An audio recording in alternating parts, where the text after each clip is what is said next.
کسی کو بولنے کی طاقت دینا. قالوا انطقنا اللہ الذی انطق کل شیء، ہمیں آج اللہ نے بولنے کی طاقت بخشی ہے، جس کے قبضے قدرت میں سب کچھ ہے، جس کے اختیار میں سب کچھ ہے، جو احکم الحاکمین ہے، ہاں جی، جو ارحم الراحمین ہے، ہمیں اس رب نے ہمیں طاقت دی ہے. تو اس وقت پھر کافی لوگ اس بات کو مان جائیں گے، واقعی ہم نے یہ کام کیا تھا، واقعی ہم نے یہ فعل کیا تھا، واقعی ہم نے یہ کام کیا تھا. اس کے ساتھ ساتھ زمین بھی گواہی دے گی. یومئذ تحدث اخبارہا، اللہ کہتے ہیں زمین کے یہ اس نے فلاں جرم فلاں زمین کے حصے پہ کیا تھا، تو زمین بھی بولے گی. انسان کہے گا یومئذ تحدث اخبارہا بان ربک اوحی لہا، وہ کہے گا یا اللہ یہ کیا ہو رہا ہے سب کچھ، اور ہر چیز میرے خلاف ہی گواہی دے رہی ہے، جو جو میں نے کام کیا وہ سب کے بارے میں، کہیں ہاتھ گواہی دے رہے ہیں، کہیں پاؤں گواہی دے رہے ہیں، کہیں زمین وہ گواہی دے رہی ہے. انسان کہے گا کیا ہو گیا ہے مجھے؟ تو اس وقت کہا جائے گا فَمَن يَعْمَلْ مِثْقَالَ ذَرَّةٍ خَيْرًا يَرَهُ وَمَن يَعْمَلْ مِثْقَالَ ذَرَّةٍ شَرًّا يَرَهُ. آج ہر چیز تیرے سامنے ہے، کوئی معمولی نیکی ہے تو وہ بھی تیرے سامنے ہے، اور اگر کوئی تم نے معمولی برائی بھی کی ہے ذرہ بھر بھی تو وہ بھی تیرے سامنے کر دی جائے گی. تو اس وقت انسان پریشانی کے عالم میں ہوگا کہ کیا بنے گا اب میرا. اب دیکھیں قیامت نام بھی اسی چیز کا ہے کہ ہم اس روز اپنے رب کے حضور پیش ہونا ہے. آج دنیا کے اندر ڈر جائیں کہ ہم تمہیں اعمال کے بعد جب اللہ کہہ رہے تم سے پوچھا جائے گا، تو آج اپنے رب سے ڈر جائیں کہ ہم کل اپنے رب کے حضور کیا جواب دیں گے. دین محض عبادات کا نام نہیں ہے کہ ہم نے عبادات ادا کر لی تو بات ختم ہو گئی. دین نام ہے اس چیز کا ہمارے ایمانیات، عبادات، اخلاقیات، معاملات، یہ ساری چیزیں ایمان کے مجموعے کا نام ہے. ان کے بارے میں سوال کیا جائے گا کہ ہم اپنی زندگی کو ہم نے کس طریقے سے گزارا، ایمان کیسا، اخلاق کیسا، عبادات کیسی، معاملات کیسے. ہاں جی، ہم نے سمجھ لیا ہم نے عبادات کر لی تو شاید ہم سرخرو ہو جائیں گے، باقی معاملات تو ہیں جن کے بارے میں اللہ سوال کرے گا. یہ نہیں کہ ہم اپنی خواہش پرستی کی زندگی گزارتے رہیں اور ہم سے کوئی پوچھنے والا نہ ہو. اللہ نے وہ دن رکھا ہی اس لیے ہے کہ ہر ایک کو اس کے اعمال کا بدلہ دیا جائے، ہر ایک سے اس کے اعمال کے بارے میں محاسبہ کیا جائے. ہاں جی، عمر بن عبدالعزیز رحمۃ اللہ علیہ کیا فرماتے ہیں کہ لوگوں آج ڈر جو کل ڈر نہیں ہوگا، جو آج نہ ڈرا تو پھر کر اس کو بڑا ہی ڈر ہوگا. ہاں جی، ہر انسان کی مختلف کیفیات ہوں گی، ہر انسان کی اس وقت مختلف قسم کی اس کی نوعیتیں ہوں گی، طرح طرح کی اس کی کیفیات ہوں گی. بعض روایات میں آتا ہے انسان پسینے میں شرابور ہوگا، بعض کا پسینہ اس کے پاؤں کے ٹخنوں تک، بعض کا پسینہ اس کے پاؤں کے گھٹنوں تک، بعض کو پسینے کی لگام پہنا دی جائے گی، اور انسان سوچ کے اندر ہوگا. اب 19ویں پارے کے اندر بھی پہلے پیج کے اندر آیت نمبر 27 کے اندر سورۃ الفرقان میں ہے 19واں پارہ وَيَوْمَ يَعُضُّ الظَّالِمُ عَلَىٰ يَدَيْهِ. انسان سوچ کے اندر ہونا، گہری سوچ کے اندر، تو بسا اوقات اپنی انگلیاں اپنی دانتوں میں چباتا ہے. فرمایا قیامت کے روز کافر لوگ یعض الظالم علی یدیہ یقول یا لیتنی اتخذت، اپنے ہاتھوں کو کاٹ رہے ہوں گے پچھتاتے ہوئے، افسوس کرتے ہوئے، اور اپنی زبان سے کیا کہیں گے؟ کہہ رہے ہوں گے یا لیتنی، ہائے کاش ہم نے نبی کی بات کو مانا ہوتا، کاش کہ ہم نے نبی کے طریقے کو مانا ہوتا. اور مسلمان آج ہم مغرب سے متاثر ہیں، آج ہم مغرب کے کلچر کو اپنا کر سمجھ رہے ہیں کہ شاید ہم دنیا کے ساتھ زندگی گزار کے ہیں. یاد رکھو کافر کے کلچر کی کوئی حیثیت نہیں. کل قیامت کے روز بھی کافر کہے گا کاش کہ میں نے محمد عربی کی اتباع کی ہوتی. وہ مانے گا تو آج ہم ماننے کے لیے کیوں تیار نہیں؟ آج ہم اسی نبی کے امتی ہیں، آج ہم اسی نبی کے نام لیوا ہیں، آج ہم اسی نبی کے لیے اپنی جان کو لٹانے کے لیے تیار ہیں. کل کافر کہیں گے تو ہم آج اس نبی کا کلمہ پڑھنے والے، اس کی رسالت کے اوپر یقین رکھنے والے، ایمان لانے والے، ہمیں سب سے بہترین شخصیت محمد عربی کی ہے. جو آپ نے کلچر دیا ہے ہمیں، جو آپ نے ہمیں طرز زندگی دیا ہے، جو آپ نے ہمیں سلیقہ بتایا ہے، جو آپ نے ہمیں زندگی گزارنے کا طریقہ بتایا ہے، صحیح معنوں کے اندر اگر آج مسلمان اس طریقے کے اوپر چل پڑے، اللہ دنیا میں بھی سرخرو کرے گا، اللہ قیامت کے اندر بھی سرخرو کرے گا. ان کافروں کے کلچر کی اس روز کوئی حیثیت نہ ہوگی جب میرا نبی مقام محمود کے اوپر کھڑا ہوگا. ہاں جی، یہ میرے نبی کے بارے میں طرح طرح کی باتیں کرنے والے آج مغرب کا میڈیا، کل ان کو نظر آئے گا میرا نبی مقام محمود کے اوپر کھڑا ہے، میرا نبی شافی بخشر بن کے کھڑا ہے، میرا نبی ساقی کوثر بن کے کھڑا ہے، اس وقت بھی درجہ بلندی میرے نبی کی ہوگی، اس وقت بھی نام میرے نبی کا گونجے گا۔ تو بہرحال قیامت کا روز یقینی ہے، جس میں کسی قسم کا کوئی شک و شبہ نہیں۔ کافر لوگ تمنا کریں گے لیکن وہ تمنا رہ جائے گی، حسرت رہ جائے گی، ہاں جی، لیکن انسان کے ہاتھ کچھ بھی نہیں آئے گا۔ اس روز خون کے آنسو بھی بہا دے تو کہا جائے گا نہیں، اب تم نے اپنی آنکھوں سے سب کچھ دیکھ لیا ہے، ہم نے قیامت کو پوشیدہ رکھا ہوا تھا، ہم نے اس کے آگے آنے والی زندگی کو پوشیدہ رکھا ہوا تھا، ہم نے اپنے نبیوں کے ذریعے تمہیں بتایا تھا، ہم نے اپنی کلام کے ذریعے تمہیں بتایا تھا، لیکن تو غفلت کی زندگی گزارا تھا، تو سیرون الحیات الدنیا، تو دنیا کی زندگی کو ترجیح دیتا تھا لیکن آخرت کی زندگی کو تو بھول بیٹھا تھا۔ اصل زندگی آخرت کی ہے، والآخرۃ خیر، ہاں جی، آخرت کی زندگی سب سے بہتر و ابقا، اور کبھی ختم نہیں ہونے والی، کبھی ختم ہونے والی نہیں ہے۔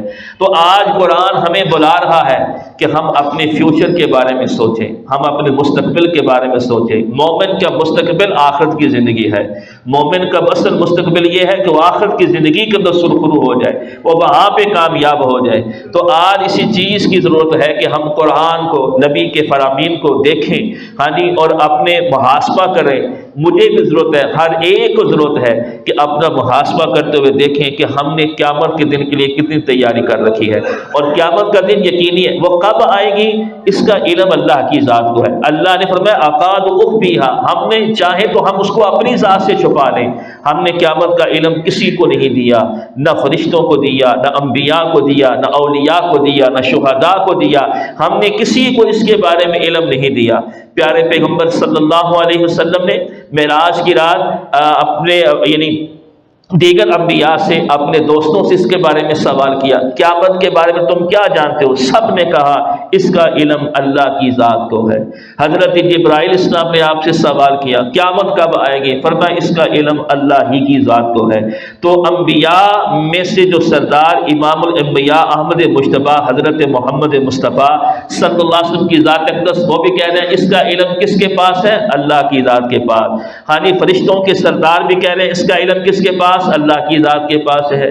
تو لیکن اللہ نے اس کو پوشیدہ رکھا ہوا ہے، لیکن وہ دن یقینی ہے، کب آئے گی اس کا علم اللہ کی ذات کو ہے، لیکن وہ دن یقینی ہے جس میں کسی قسم کا کوئی شک و شبہ نہیں۔ تو اب بات چل رہی تھی وہاں پہ اس روز انسان کی مختلف کیفیات ہوں گی۔ فَإِذَا جَاءَتِ السَّاعَةُ، بڑے قریبی جو رشتے ہوں گے نا، بڑے قریبی خونی رشتے اس روز بھاگیں گے ایک دوسرے سے۔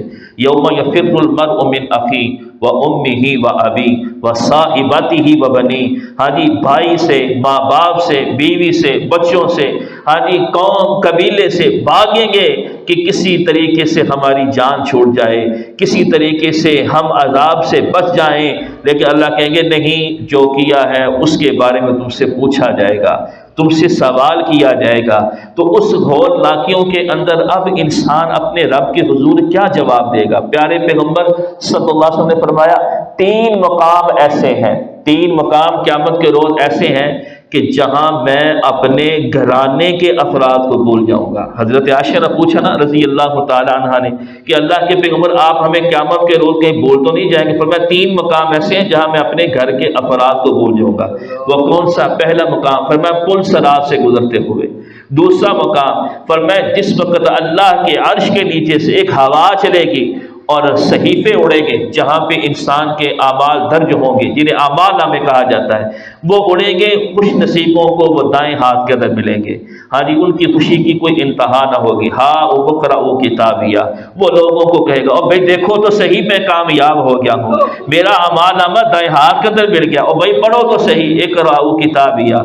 اور فرمایا کہ جو بد نصیبی ہے ان لوگوں کے لیے کہ جن کو اعمال نامہ بائیں ہاتھ کے اندر ملے گا، وہ افسردہ ہوں گے، پریشانی کے عالم کے اندر ان کے چہروں سے نظر آ رہا ہوگا۔ اور جن کا اعمال نامہ دائیں ہاتھ میں ہوگا، اللہ کیا فرماتے ہیں؟ وجوہ یومئذ مسفرہ، مسفرہ کہتے ہیں چمکدار، ان کے چہرے چمک رہے ہوں گے، روشن ہوں گے۔ وجوہ یومئذ مسفرہ ضاحکۃ مستبشرہ، مسکراہٹ ان کے چہروں سے نظر کوئی آتی ہوئی نظر آ رہی ہوگی۔ اس لیے پیارے پیغمبر صلی اللہ علیہ وسلم فرمایا کرتے تھے، یا اللہ قیامت کے روز ہمیں بھی ان لوگوں کے اندر شامل کرنا جن کے چہرے چمک رہے ہوں گے۔ اب پیغمبر کو تو اس بات کی ضرورت نہیں، لیکن پیغمبر کا یہ کہنا کہ ہمیں بھی ان لوگوں میں شمار کرنا، یہ اصل آپ اپنی امت کو سمجھا رہے ہیں کہ اپنے اعمال، اپنے عقائد، اپنے معاملات کو درست کرو، ہاں جی، اور کوشش کرو کہ ہمارا بھی انہی لوگوں کے ساتھ اللہ ہمیں ساتھ دے قیامت کے روز، کہ جن کا خاتمہ بھی ایمان کے اوپر، جن کی زندگی ایمان کے اوپر، اور جو روشن چہرے والے ہوں گے۔ اور اس کے علاوہ فرمایا، آپ نے صحابہ کرام سے سوال کیا کہ مجھے صحابہ کرام یہ بتاؤ مفلس کون ہے؟ مفلس آدمی یعنی غریب کون ہے؟ صحابہ کرام فرمایا، جس کے پاس دنیاوی طور کے اوپر وسائل نہ ہو، اسباب نہ ہو، پیسہ نہ ہو۔ آپ نے فرمایا مفلس وہ نہیں ہے۔ آج ہم اسی مفلسی کے بارے میں روزانہ گفتگو کرتے ہیں، لیکن قیامت کی مفلسی کے بارے میں نہیں سوچ رہے۔ دنیا کی زندگی قسم بخدا جو رب نے روزی لکھی ہے اس وقت تک موت نہیں آ سکتی جب تک کہ ہم اپنی روزی کو مکمل نہیں کریں گے۔ یہ دو ٹوک اللہ تعالیٰ نے اپنے پیغمبر کی زبان سے فرما دیا، الا وان نفسا لن تموت حتى تستكمل رزقها۔ خبردار، کسی انسان کو موت اس وقت تک نہیں آ سکتی جب تک کہ وہ اپنی روزی کو مکمل نہیں کر لے گا۔ تو باہر فرمایا قیامت کا روز ہوگا۔ فرمایا مفلس کون ہوگا؟ مفلس وہ آدمی کہ لوگ اس کے اوپر رش کریں گے جب وہ قیامت کے روز میدان محشر میں آئے گا، دیکھیں گے اس کے پاس تو بڑے اچھے اعمال ہیں، ہاں جی، اس کے پاس تو نمازیں ہیں، قرآن کی تلاوت ہے، نوافل ہیں، تسبیحات ہیں، یہ تو بڑے اونچے اعمال لے کے آیا ہے، لیکن جب وہ رب کے حضور پیش ہوگا تو حقدار اپنا حق لینے کے لیے میدان محشر میں اپنی اپیل اللہ کی ذات میں دائر کر دیں گے، یا اللہ دنیا میں اس نے میرے ساتھ زیادتی کی تھی، دنیا میں یا اللہ اس نے میرا حق کھایا تھا، دنیا کے اندر یا اللہ اس نے مجھے یہ اذیت دی تھی، دنیا کے اندر یا اللہ اس نے مجھے فلاں تکلیف دی تھی۔ حقدار اپنا حق لینے کے لیے آئیں گے۔ اب وہاں پہ ظاہری بات ہے آخرت کی زندگی ہے، وہاں پہ اعمال کا سکہ چلے گا، دنیا کے اندر مال کا سکہ، وہاں پہ اعمال کا سکہ۔ اب ہوگا کیا کہ وہ اس اپنا بدلہ دینے والوں کو اس کے بدلے اپنی نیکیاں بانٹ رہا ہوگا، نیکیاں دی جا رہی ہوں گی، حتیٰ کہ نیکیاں دیتے دیتے کہتے جب قیامت کے روز آدمی آئے گا جیسے پہاڑوں کے برابر اس کے اعمال ہوں گے، لوگ رش کریں گے، لیکن بدلہ لینے والے اپنا بدلہ لیتے جائیں گے، اس کے بدلے نیکیاں اس سے لیتے جائیں گے، حتیٰ کہ فرمایا اس کے دامن میں ساری نیکیاں ختم ہو جائیں گی۔ آپ میں اصل مفلس وہ ہے، اصل غریب وہ ہے کہ دنیا کے اندر مشقت بھی اٹھاتا رہا، محنت بھی کرتا رہا، تلاوت بھی کرتا رہا، ذکر و اذکار بھی کرتا رہا، نماز بھی لے کے آیا، روزے بھی لے کے آیا، لیکن مفلس ہو گیا وہ آدمی جس نے دوسروں کا حق دینا ہو۔ تو فرمایا ہوگا کیا، انجام کیا ہوگا؟ توریھا فی النار، بالآخر یہی فیصلہ کیا جائے گا، جہنم کی آگ میں اس کو پھینک دیا جائے۔ تو اصل مفلسی وہ ہے، دنیا کی مفلسی عارضی ہے، اصل مفلسی آخرت کی ہے کہ اگر خدا نخواستہ وہاں پہ غریبی دیکھی تو وہ اعمال کی غریبی ہے، تو پھر وہاں پہ کیا ہو سکتا ہے؟ ظاہری بات ہے اللہ نے یہ واقعات مجھے اور آپ کو سمجھانے کے لیے بیان کیے ہیں کہ تم آخرت کے مفلس مت بننا۔ ہاں جی، دنیا کی غریبی عارضی ہے جو ختم ہو جائے گی، لیکن خدا نخواستہ اگر آخرت کی مفلسی ہوئی تو انسان کے لیے بہت ہی خسارہ ہے۔ ہاں جی، اس لیے صحابہ کرام ازواج مطہرات نبی صلی اللہ علیہ وسلم یہ دعا کیا کرتے تھے آخرت کی کامیابی کے لیے، پیارے پیغمبر دعا کیا کرتے تھے، پھر یہ دعا کرتے تھے اللہم حاسبنی حسابا یسیرا، اے اللہ ہمارا حساب آسان لے۔ ہاں جی، کسی نے پوچھا اللہ کے پیغمبر یہ حساب یسیر کیا ہے اور حساب عسیر کیا ہے؟ یسیر کہتے ہیں آسان، عسیر کہتے ہیں مشکل کو۔ فرمایا یسیر یہ ہے کہ اللہ کہے گا یہ کام کیا تھا، جی یا اللہ یہ کام کیا تھا، اللہ پوچھتا جا رہا ہے، اسے کہتے ہیں حساب یسیر۔ ہاں جی، اور حساب عسیر کیا ہے؟ اللہ جب پوچھے گا نا یہ کام کیوں کیا تھا، اس کیوں کا جواب بہت مشکل ہے کہ ہم اپنے اللہ کی حضور دے سکے۔ تو آج ڈر جائیں اپنے رب سے، کل قیامت کے روز اپنے اعمال کا جواب دہ ہونا ہے۔ فرمایا حدیث کا بھی مفہوم ہے اور قرآن مجید کی یہ آیت بھی ہے سورۃ الرحمن کے اندر، وَلِمَنْ خَافَ مَقَامَ رَبِّهِ جَنَّتَانِ، اور سورۃ الرحمن کی تلاوت کرنے والوں، اس کو پڑھنے والوں آج اپنے رب سے ڈر جاؤ۔